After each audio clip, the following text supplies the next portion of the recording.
Hello there. It is Ashlee Kaya Lindsay, your local real estate agent, and I'm with John Willis with Supreme Lending.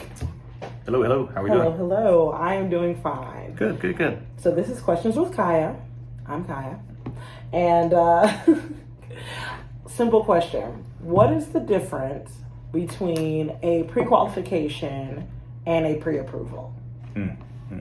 Okay. Very straightforward. A pre-qualification letter is based on an application that the client has filled out and sent to a lender, hopefully me, and they take and process the information, validating the income. They pull your credit to validate your debts, and they put all that together. Now, when I say validate, we validate the credit report because we pull your credit report. It's a hard pull, not a soft pull. That validates your debt. Your income, we're basically taking your word for it. You're telling us up front, hey, I'm a police officer. I make $4,000 a month. Hopefully you make more, officers. But you're giving me information. You're not validating it with, say, your monthly in your check, your employee pay stub, if you will, no W-2s, anything like that. So that's a pre-qualification. We're going to qualify you based on your goodwill telling me that your income is X. I pulled your credit. I know what your debt is. And so basically that's that. And then we run the numbers and we see, are you pre-qualified? We have a system that's called an automated underwriting system, AUS, and that we run these numbers through and that spits that out if you're qualified, approved, eligible or not.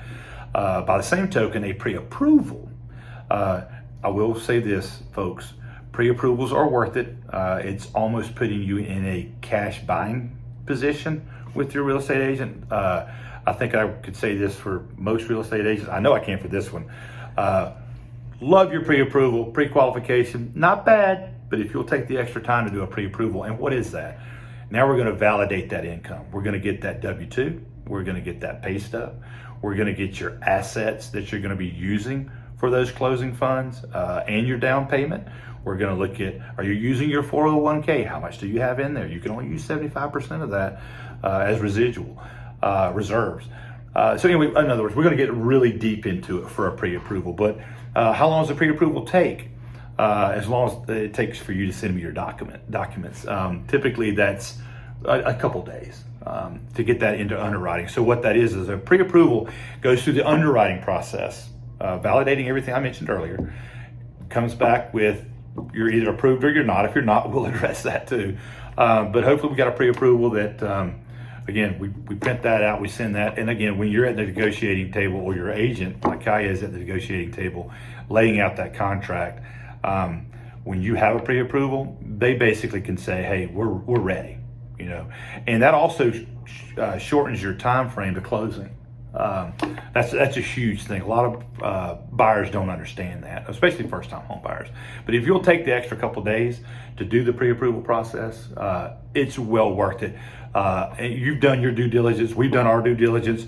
We just need a contract, and let's get this thing done. So pre-qualification, not bad. It's a great way to start. But pre-approval, if you take that extra time, trust me, it's worth the effort. Absolutely. On my side of things, when a pre-approval is there, pre-qualification, like I said, is great.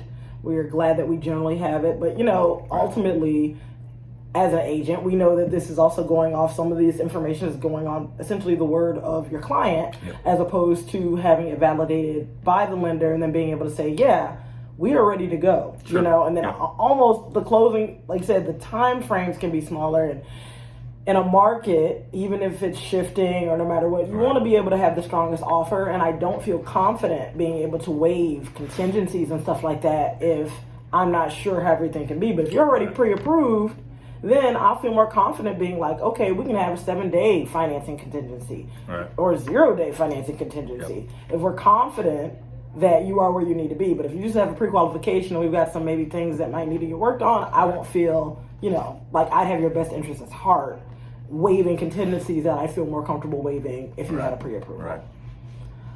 All right. I think that's it. All right. I guess. Well, right? Look forward to the next one. See you next video. All right. You got it. Later, guys.